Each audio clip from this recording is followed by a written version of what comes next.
afternoon, good evening, wherever you are and whatever time it is. I hope you are having a wonderful day and a wonderful time. My name is Jacob, and today I am going to be actually kind of adapting an idea that I had for a video, which was originally to talk about relationships and love and kind of just ramble about them.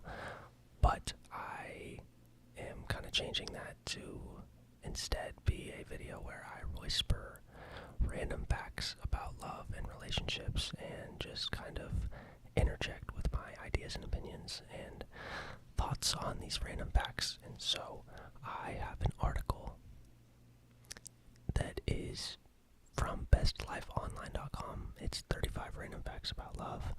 I'm gonna do some of them. I only have like 20 minutes until my friends get here.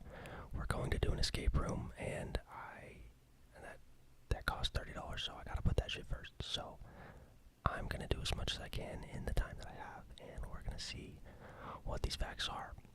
I have a feeling they are going to be a little corny, but I am a hopeless romantic. I am a sucker for love, and so I will look for any excuse to talk about love and how it makes me feel, and if I think I have a chance at it again. So here we go. So, fact number one. Falling in love is like being on drugs. Gonna need a little bit of an explanation on that. That feeling of euphoria you get when you fall in love is the same feeling that substance users experience, according to one study published in the Journal of Sexual Medicine. I need to subscribe to that journal immediately. Both actions trigger the release of happy hormones like dopamine, oxytocin, and adrenaline, giving you a natural high that you hopefully never come down from. Yeah. Well.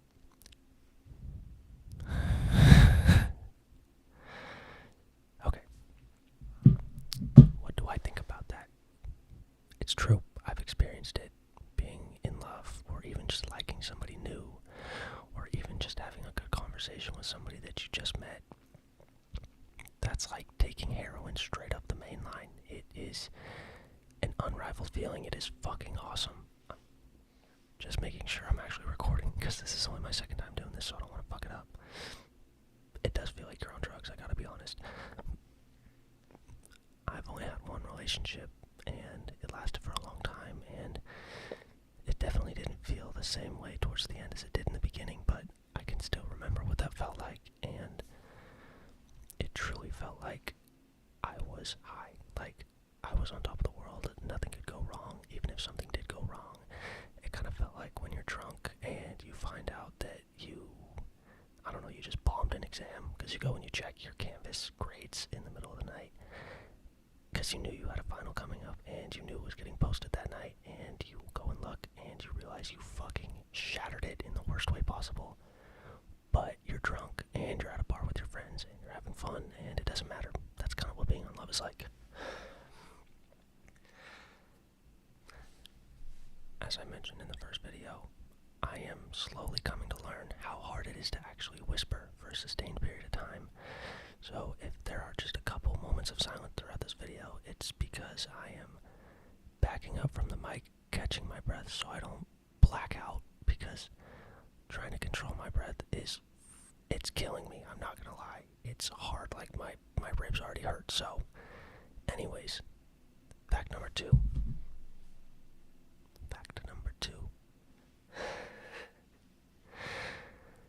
Hugging your partner is an instant stress reliever. It's kind of funny how it's only been 2 facts, but they kind of just make these like extremely broad statements and then obviously back them up with data, but just, it's funny the way they're wording it. Feeling stressed? Hug it out with the person you love. One study conducted by psychiatrists at the University of North Carolina found that when couples embraced, they had increased levels of oxytocin, the hormone responsible for lower stress levels and mood boosts. So clearly, everything about love is just releasing chemicals. Dopamine, serotonin, oxytocin, lowering cortisol. Isn't it kind of weird to think about the fact that that's all humans really are, is just little machines that produce chemicals that make them feel good or bad? That's real really all it is. So we spend our entire lives trying to find as many things as possible that release as many of those feel-good chemicals as possible. And we spend our life trying to figure out how to limit the release of those bad chemicals like cortisol.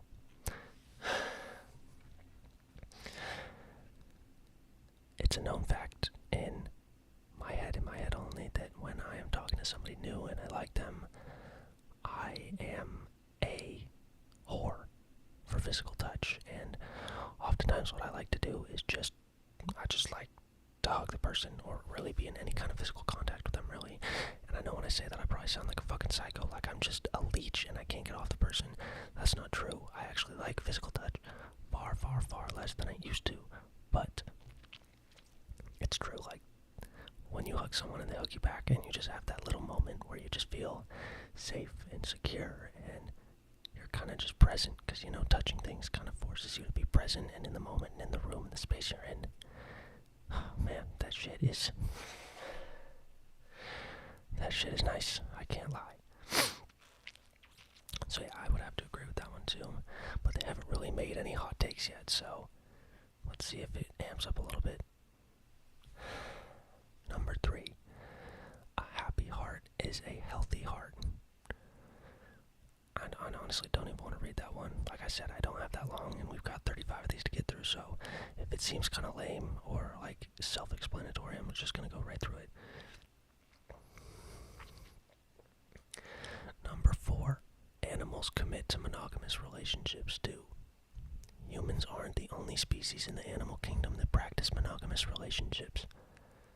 Out in the wild, beavers, otters, wolves, seahorses, and barn owls are just some of the 25 adorable animals that mate for life.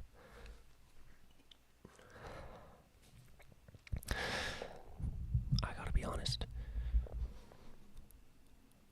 I'm starting to think that humans aren't even a monogamous species anymore. I mean, I'm being a little dramatic, but if you look around, for starters, the divorce rate is just about 50%.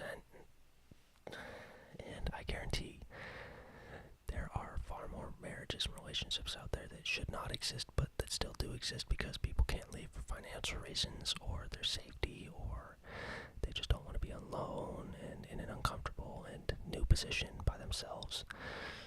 My point is, it seems increasingly rare that people get into a relationship and stay in it for a long time, or, I mean, longest of all is forever. I am only 23, and obviously most of the relationships, I've only been in one, but most of the relationships I'm around do not last because we're just young people trying to figure it out. But the amount of, I gotta take a breath, holy shit.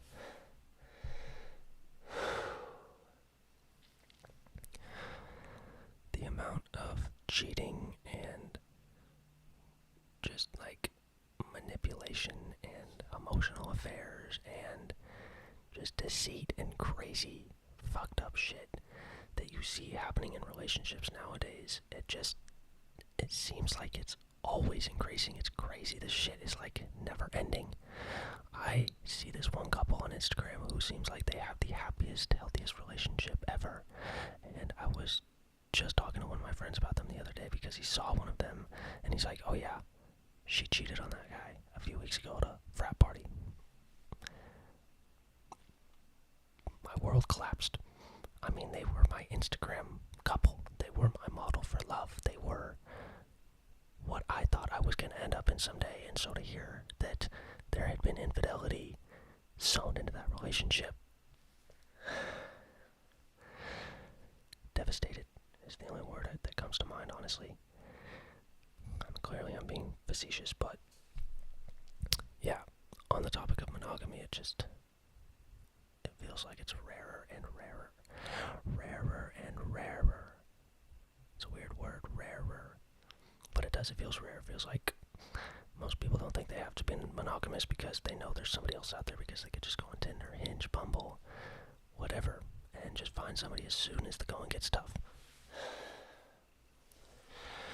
Which could be considered a good thing, because if you're unhappy in a relationship, you can go find another one and hopefully end up happy in that one. But it doesn't really encourage problem solving or commitment commitment or loyalty or perseverance in the wake of conflict and trouble. So, I don't know, there's a lot of different ways to look at it, just like there are a lot of different ways to look at everything, but it just is a theme that I've noticed as I've gotten older.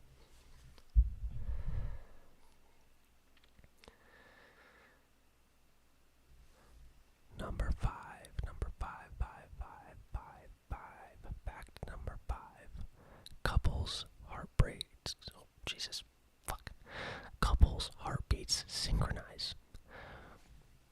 When you and your spouse gaze into one another's eyes, what's happening behind the scenes is that your heart rates are syncing up, according to research from scientists at the University of California, Davis, UC Davis. That's actually pretty close to where I live. When they analyzed 32 heterosexual couples who sat facing one another for 3 minutes, the researchers found that their heart rates were nearly identical, and they speculate that this occurred because of the strong link between partners on both an emotional and physical level. Interesting. It's kind of like the idea that girls who spend a lot of time around each other find out that their period cycles kind of sync up. Isn't that crazy? Like, obviously it's a very physical thing, and we just talked about chemicals and how the human body is really just producing these things that make us feel good and bad, but the idea that two people can have this bond and connection that makes their hearts beat at the same rate, at the same tempo, at the same time, that feels like some crazy, energetic, like, symbiotic shit. It's pretty sick, and facts like that are why I am such a sucker for love. The idea that you can be so intertwined with somebody that your hearts literally start beating at the same time. That is some crazy love shit that I am all about. I am trying to find somebody to do that with. That would be so sick. Anyways, back to number 6. This is some dumb shit. Being in love is the number one reason why people wed. No fucking shit. The other reason it says is financial stability. Yeah, that does seem like a good one, but still, like, I don't know, it doesn't seem like a groundbreaking fact, but I guess a lot of these aren't. Number 7, remarriage is becoming more popular. Remarriage is becoming more popular.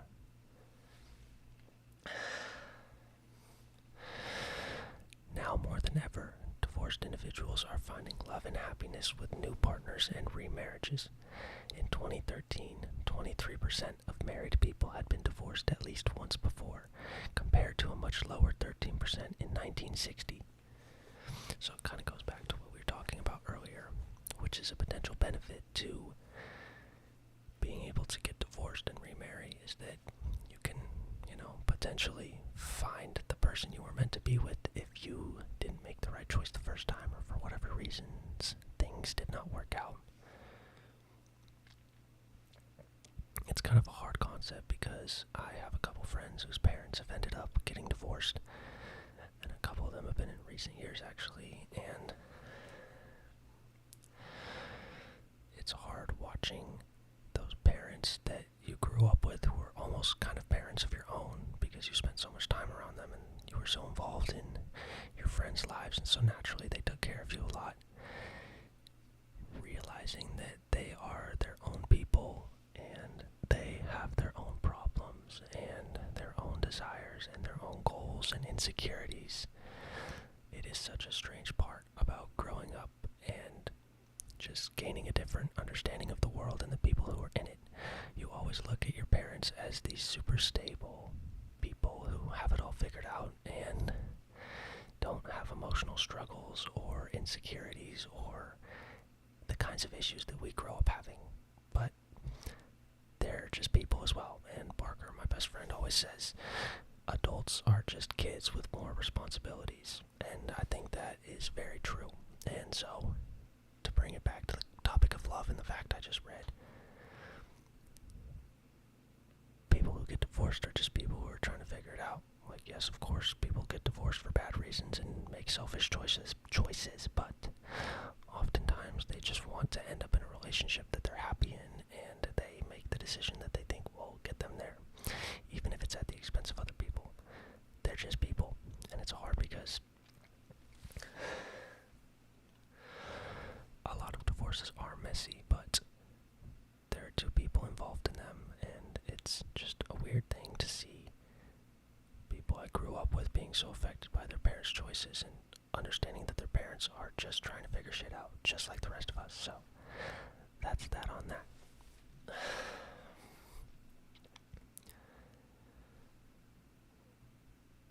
Number nine. Cuddling is good for you. Cuddling is good for you. There's a reason that you love those sacred snuggle sessions so much. Every time you and your partner cuddle, it triggers the release of happiness hormone. Okay, there you go. It's literally just all about doing things that release chemicals. Any kind of physical touch with a partner, I feel like, does that, and it's so weird. I have met a couple girls who don't really like physical touch. Like, it's just not their love language, everybody has their love language and shit. But I've met a couple girls who don't really like being, like, hugged or holding hands or even kissing that much, and I'm so the opposite. I just love that shit. And again, I try not to overdo it, but just a couple of these people I've hung out with just don't like it at all. Like, they just really enjoy their personal private space, which I respect. But it's just an interesting thing how I'm reading this article, which of course is not in like a fucking scientific journal or anything, but clearly it's citing research from more reputable sources that talks about the benefits of physical touch and what it physically does for your body. And yet you meet these people who don't experience any of those releases of hormones and like feel-good chemicals from something that is studied and acknowledged as doing so. It's just weird how everybody is so different. So we will do a couple more. I'm just checking to make sure my friend is not here yet. She's not. I'm actually gonna take like 5 seconds to take some breaths because I'm hanging on by a fucking thread right now.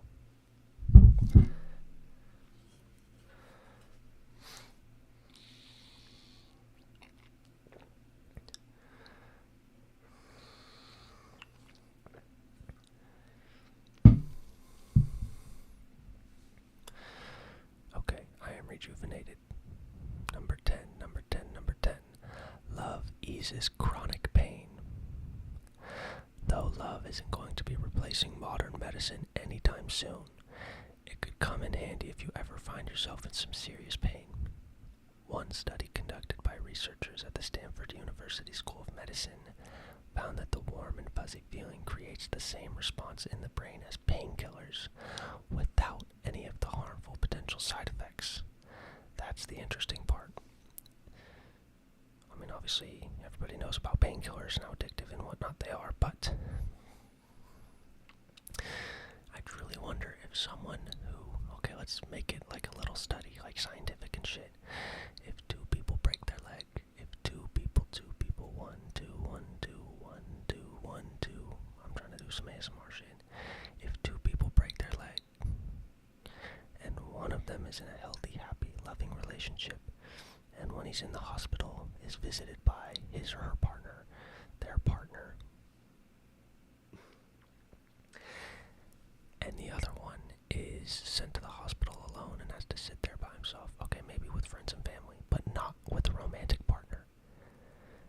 I keep saying it's because I'm a guy, that's just the way I'm thinking about it, but these two people are both sent to the hospital for a broken leg. One of them has a partner, one of them doesn't. Neither of them are given painkillers. Which one is going to be in less pain? Now, according to this article, it would be the person with the romantic partner. But,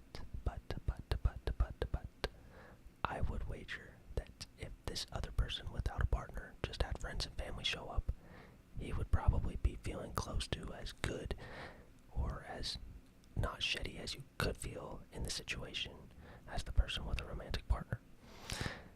I think love obviously comes in many different forms and from different relationships and people, so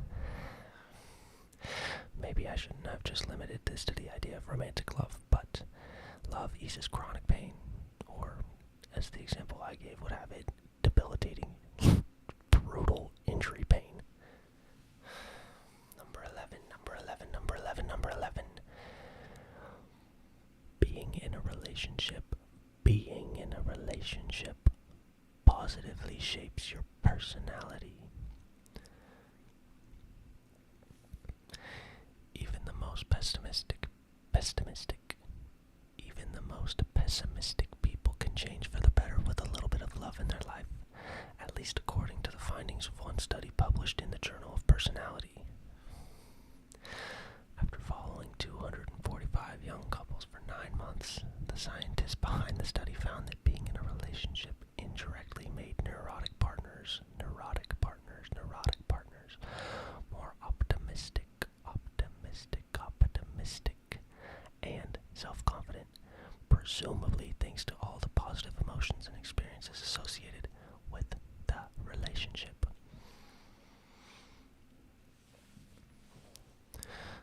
I mean, it makes sense. Again, if you are happy, you are going to be in a better mood. You are going to treat people with more kindness. You are going to be more considerate. You are going to be more motivated, more open-minded, more of all that good stuff. And, for most people, a huge source of their happiness, if they're in a good relationship, is their relationship and their significant other. But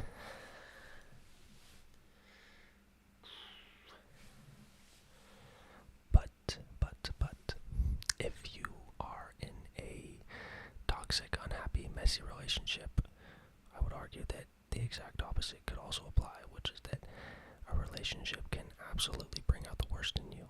And my first relationship had its ups and downs, but when it had its downs, I was a noticeably worse person, in my opinion. I was far more negative and pessimistic. I was close-minded. I was very stressed out. I was just short-tempered. I was antisocial. I was a lot of very bad things because I tied a lot of my self-worth and identity to that relationship, as I think most people do. And so it's a double-edged sword. If you put so many of your apples in one basket, if the basket is strong, then you're going to feel good. That investment is going to yield good returns. All the apples are going to make it to where they want to go. But if you are in a bad relationship and you invest a lot of your apples into that basket and it's weak and falling apart, you are going to lose apples. You are going to lose parts of yourself that you wish you still had, and you are going to end up at your destination as a lesser person than you started.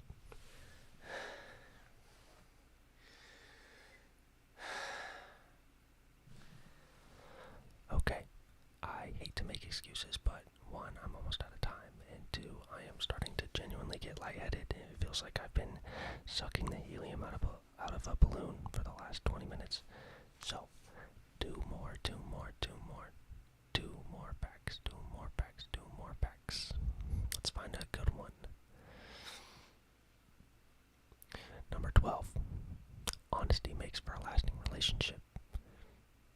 Once again, and to be fair, this article didn't claim it was going to make any groundbreaking statements, but come on, bro, no fucking shit.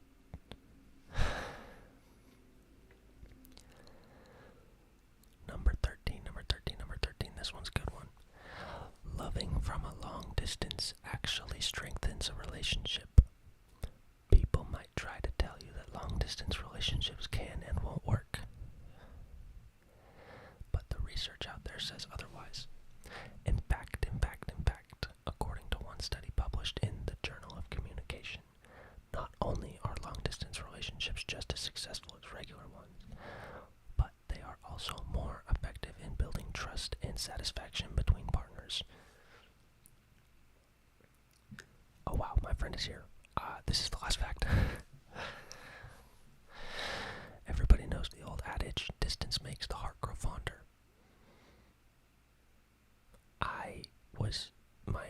relationship ended up being long distance most of the time because my ex went to the University of Washington when college started up in Seattle, and I stayed down here to go to the University of Nevada, Reno. And I do think that having time apart was nice because, yeah, my friend's calling fuck. It was nice to have time apart, and it made the time we spent together initially much more meaningful and happy and just focused on us and our relationship instead of being distracted by the daily stressors of life that we would have shared if we lived in the same place. But, if you are a people person and like being around others, then a long distance relationship can literally be a simulation of hell on earth. And I think I'm going to have to save that for another time because now my camera battery is dying and my friend is knocking at my front door and calling my phone. So I am going to go absolutely fucking destroy this escape room. Thank you guys for listening. I will talk to you soon, and I hope this was entertaining or peaceful and helped relax you. Thank you, and have a good night.